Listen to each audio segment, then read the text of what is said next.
Salut les développeurs et bienvenue dans une nouvelle vidéo. On va continuer notre formation pour développer un clone de l'application Instagram. Donc pour le moment, ce qu'on a fait, c'est qu'on a développé l'écran d'authentification qui est juste là. Et maintenant, on va attaquer le deuxième écran qui est l'écran d'enregistrement ou bien l'écran de création de compte. Donc ça sera presque la même chose. On va pas refaire beaucoup de choses. On va plutôt faire du copier-coller, mais on va se concentrer plutôt sur cette image ici qui va normalement afficher une image de l'utilisateur. Et en cliquant sur cette image ou plutôt sur ce bouton-là, on va afficher la galerie pour choisir une image et après l'afficher ici. Donc on va voir comment faire ça avec Jetpack Compose. On va directement sur Android Studio. Ici, je vais plutôt créer un nouveau fichier. Je vais l'appeler Login Screen et je vais copier ce que j'avais dans Main Activity, ce qui est là. Je vais prendre tout ça, toute la fonction là, le login, toute la fonction ici, je vais la mettre par là. OK, et je vais prendre aussi le preview de la login screen. Bien sûr, là, je vais l'importer. Je vais revenir ici pour ajouter le preview. Donc là, comme ça, on sépare un peu le code pour ne pas avoir beaucoup de code au même endroit, dans le même fichier. Et on va faire pareil maintenant pour l'écran de création de compte. Donc là, je vais faire un fichier. Je vais l'appeler par exemple register screen. Comme ça. Et ça sera aussi un composable. Et ça s'appellera register screen. Comme ça. Et on aura besoin aussi d'un preview. Register screen preview. Et on va preview ça. Ok. On va ouvrir comme d'habitude ça. Et on va faire un build refresh. Okay. Et bien sûr, avant d'avancer, ça c'était pour juste le test, pour voir comment ça va être affiché le password et l'email, mais là on ne doit pas passer de valeur par défaut pour l'email et le password. On va revenir sur Register Screen et on va copier presque tout, parce qu'on a besoin presque de tout ce qu'on avait dans la login screen, et on va ajouter encore autre chose. Donc là, on va copier tout ça, et bien sûr, on a besoin d'importer quelques classes comme le row, le colon, etc. Donc là, on a le email, le password. Qu'est-ce qu'on veut aussi? On va enter your username. À part ça, à part le email, on aura besoin de username. Donc on va copier ce qui est ici. Même le spacer, ça va servir. Et là, je vais l'appeler username. Je vais le copier comme ça. Et je vais dupliquer ça. Et là, le username. Bien sûr, on n'oublie pas de le changer ici. Enter your username, comme ça. Donc, username, email, password et bio. Là, avant le bouton, on a besoin de bio. Et c'est quoi le message? Enter your bio. Enter your bio, comme ça. Hop. Et là, je vais l'appeler bio. Pareil ici. Et là, on va faire pareil. Hop. Je vais le mettre dans l'ordre des text fields. Et là, le message qui est en bas, il est un peu différent. Et le message là, c'est sign up et pas login. Donc, sign up. Et là, do you already have an account? Et le message, c'est login. Le bouton cliquable, bien le texte cliquable, c'est login. Ok, donc comme ça. Donc, ça, c'est bon. Et on aura bien sûr cette image qui sera, c'est ce qu'on va ajouter par rapport à l'écran d'authentification. Donc on va commencer déjà par chercher l'image quelque part sur internet. Après avoir téléchargé l'image, on va venir ici, dans Drawable ici, on va faire coller, donc, comme ça, paste. L'image s'appelle New User. Si on le voit comme ça, c'est ça l'image que j'ai trouvée. Bon, vous pouvez chercher d'autres images si vous voulez. Donc c'est pas exactement la même, mais bon, ça fait l'affaire. Ok, donc là, on va afficher, à part cette image-là, on doit afficher une autre image ici. Et on va utiliser, bien sûr, Painter Resource comme l'image de logo, No User Image. Bien sûr, on a besoin aussi de Content Description. Et je vais mettre No User Image pour décrire l'image. Et je vais faire modifier .size, et ça va être carré, du coup je vais mettre .size, par exemple on peut mettre 100 dp, bien sûr il ne faut pas oublier la virgule, j'ai oublié le painter ici. Donc là on a besoin d'un spacer, je vais mettre 30, ok, c'est pas mal. Et là on a besoin que l'image soit sous forme de cercle, donc on va venir ici, on n'a pas shape comme les boutons, mais on va faire clip ici. Hop, on l'a vu déjà dans la vidéo qui parle des images, Jetpack Compose. Donc, et là, c'est ici qu'on va passer le shape. Nous, on veut ce circle shape, comme ça. Donc là, on est bon. Là, on peut mettre 20, je crois, 120. Ok, c'est pas mal, c'est correct. Bien sûr, l'image, elle n'est pas exactement la même, mais c'est bon, c'est pas mal non plus. Ok, là, je vais mettre 20 comme tous les autres. Et je vais ajouter maintenant, je vais mettre tout ça, je vais mettre l'image dans un box, c'est-à-dire container. Pourquoi box? Parce qu'on aura l'image qui sera sur l'image ou bien le bouton de caméra qui sera sur cette image-là et pas à côté ou en bas. Du coup, il faut mettre dans un box. Bah, je vais mettre la taille totale ici, ça sera 20. Donc la taille du box aussi, ça sera. Donc si je prends tout ça, donc la taille du box c'est 120. On peut voir le box si on fait un background, si on veut être sûr qu'il est bon, que tout est bon. On peut mettre red, c'est une façon de faire en tout cas, pour vérifier que tout est bon. Donc là, le box est à sa place. On va maintenant ajouter l'image qui sera en bas, qui sera l'image de caméra ici, caméra plus. Je vais pas utiliser image, mais je vais utiliser icon button, comme ça, qui a en clic. Et pour ce icon button, je vais passer icon comme ça. Et ça va prendre Painter Source. On s'en fout, on n'a pas encore l'image. Et pour ça, je vais mettre pour le moment nul. On a besoin du coup d'une image. Moi, ce que je fais, c'est à chaque fois, je cherche dans ce site-là, icon8.fr, j'ai cherché caméra add et j'ai tombé sur ces images-là. Je vais prendre celle qui ressemble le plus à ce que je veux. Celle-là, je crois. Je vais faire télécharger. Parfois, c'est gratuit, parfois, c'est pas gratuit. Je vais choisir celle-là, la plus petite, ou même celle-là, elle est pas mal. Et elle est en plus gratuite, donc je peux télécharger celle-là. Je copie ça, je ferme le site, j'en ai plus besoin. Je reviens sur mon projet ici et je fais paste par là. Je vais l'appeler icon caméra par exemple. Ok. Et là, je vais passer r.double.icon caméra en rebuild parce qu'on a une nouvelle ressource. Et je vais aussi changer le tint pour que ça soit en blanc. Color white comme ça. Parce que là, vous voyez que c'est en noir, donc ça va changer maintenant quand ça rebuild. Et là, ça a bien changé. Ok, très bien. Je vais ajouter un modifier pour fixer le size. Je vais mettre 50 dp. Ok, là c'est bon, mais il y a un comportement parfois un peu bizarre des icônes. Bah, c'est pas bizarre, mais c'est par défaut des icônes button.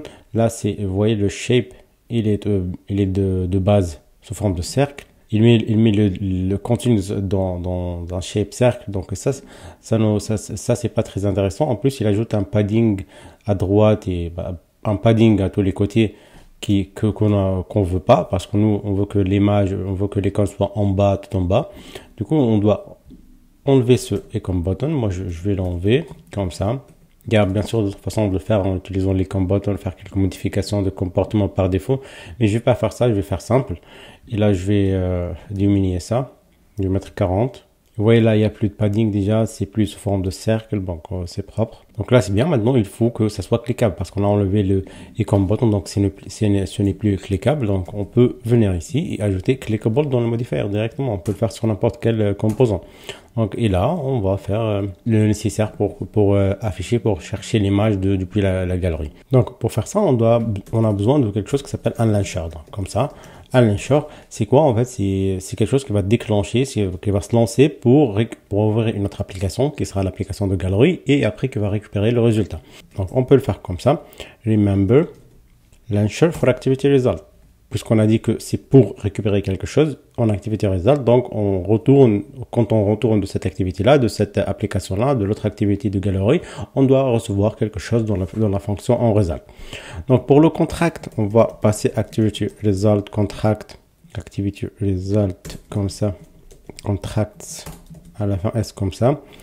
C'est pas capture view, c'est pas create content, c'est juste get content. On va récupérer quelque chose, on va récupérer du contenu. Je vais le mettre ici et je vais mettre ça par là aussi. Et là, c'est en result, c'est une fonction. Donc on va faire comme ça. Là, ce qu'elle va retourner ici, ça sera un URI qui peut être nul. Donc vous voyez ici, si je zoome un peu, donc là, l'URI, il peut être nullable. Ok, donc là, je vais déclarer du coup pour stocker ça, pour pouvoir utiliser cette URI, parce que un URI, c'est le contenu carrément, c'est le contenu de l'image. Donc pour stocker ça, j'ai besoin d'une variable, par exemple image URI. qui va être par défaut, par exemple, by remember, comme ça, immutable state of, ça sera quoi? Ça sera un URI nullable. Donc, on n'a pas de valeur par défaut. Au début, c'est nul. Donc, si c'est nul, j'affiche ce message-là. J'affiche cette image-là de pas d'utilisateur, no user. Et là, ça doit être nul au départ. Donc, quand est-ce que je vais l'assigner une valeur? Ça sera ici. Voilà. Donc là, je dois changer du coup ça en var. Ok, parce que ça va changer. Et là, comment je vais l'utiliser? Je vais plutôt l'utiliser ici dans image. Mais image, ça prend pas de IR. Si on regarde la définition, ça peut prendre soit Painter, soit vector image. Bon, pour que ça charge, pour que on puisse utiliser le RI dans l'image, on doit changer ça par async image. Mais ce async image, on l'a pas par défaut dans Jetpack Compose. Pour ça, on doit ajouter ça dans Gradle. Et la librairie dont on a besoin s'appelle Coil. Coil, c'est une librairie très intéressante, très utilisée dans le Jetpack Compose pour gérer les images, pour le chargement de l'image asynchrone, pour pouvoir utiliser des URI dans des images, c'est très intéressant. Donc là, on va aller sur le module app de notre application, donc Gradle, build Gradle. Là, et on va venir ici, on va l'ajouter. On va juste ajouter un commentaire pour dire que c'est Coil. Et ça, c'est Coil Compose. Ça s'appelle comme ça. Vous devez à chaque fois vérifier la version. Peut-être que ça c'est pas la dernière au moment que vous regardez la vidéo. Et là, je fais Sync Now pour synchroniser. Une fois que c'est bon, maintenant, on va revenir sur notre registre et on va essayer de l'importer. Maintenant, vous voyez, il y a l'option d'import. Import. Et là, qu'est-ce qu'il y a? Il n'y en a pas de Painter ici. Donc, on va pas passer Painter. Mais si le IRI est nul, on a besoin de passer Painter. Donc, on va copier ça ici. Là, je vais la laisser comme ça. Donc, je vais ajouter une condition. Si l'URI, image IRU égale à nul, donc s'il est nul, dans ce cas-là, donc je vais faire ça. Je vais prendre ça. Je vais afficher l'image de no user, pas d'utilisateur. Sinon, dans le cas contraire, c'est-à-dire quand c'est pas nul, dans ce cas-là, je vais utiliser le async image et je vais utiliser l'URI parce qu'il n'est pas nul, donc j'ai le droit de l'utiliser. Et ça ne sera pas un Painter. Là, ça va être modèle et je vais passer image URI comme ça. Là, il n'y a pas un problème parce qu'il y a la condition, on est sûr que c'est pas nul. Donc, ça peut pas être nul à ce niveau-là. Donc, si c'est nul, on va afficher l'image plutôt.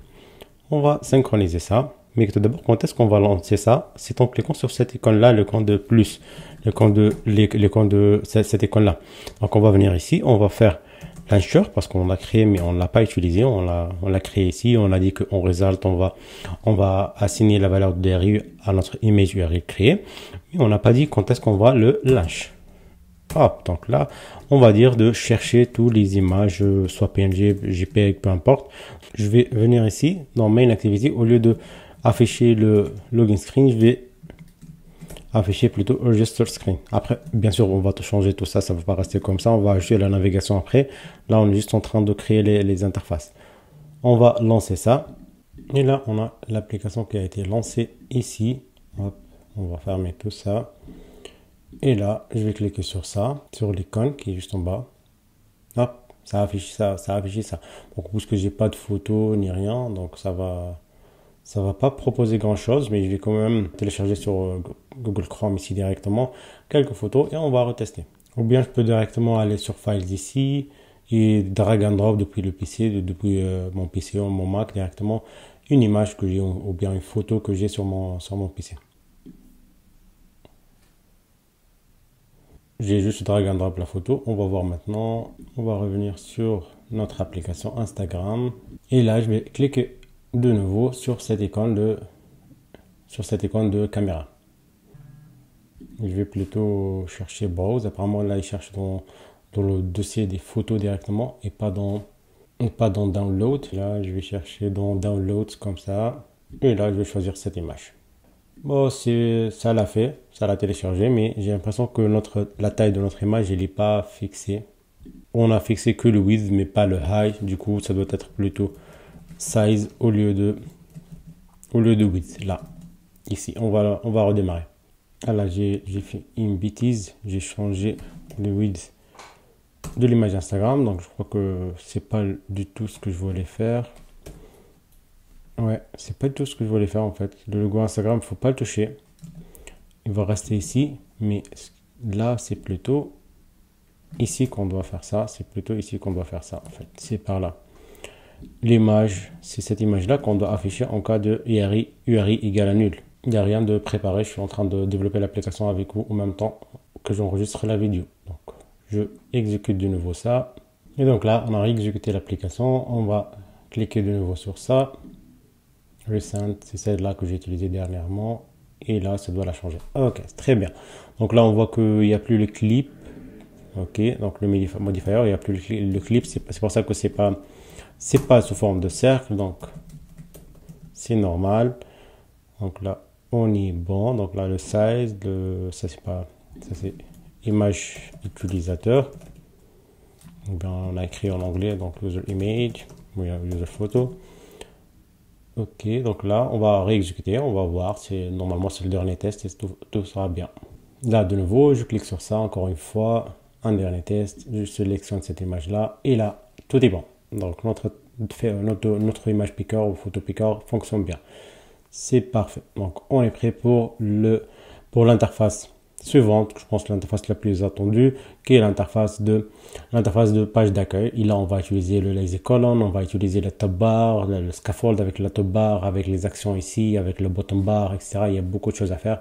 Ça sera très intéressant. Du coup, si vous voulez vraiment qu'on avance sur cette formation, n'hésitez pas de liker la vidéo, la faire partager si besoin et commenter si vous avez des questions aussi. Et si vous avez des questions sur le développement mobile hors cette formation-là, vous pouvez me les poser sur mon compte Instagram, Super Développeur, et pas le compte personnel. Et je vais vous rappeler aussi qu'il y a le PDF Kotlin Cheat Sheet, l'aide-mémoire Kotlin, qui résume tout le code de Kotlin en juste 3 pages de PDF. Donc là, tout ce qui vous intéresse, le syntaxe de base, les classes, les objets, les fonctions, les coroutines, les exceptions, lambda exception, tout ce dont vous aurez besoin pour développer une application en Android. Donc le lien est dans la description, n'hésitez pas à le télécharger et on se retrouve dans la prochaine vidéo.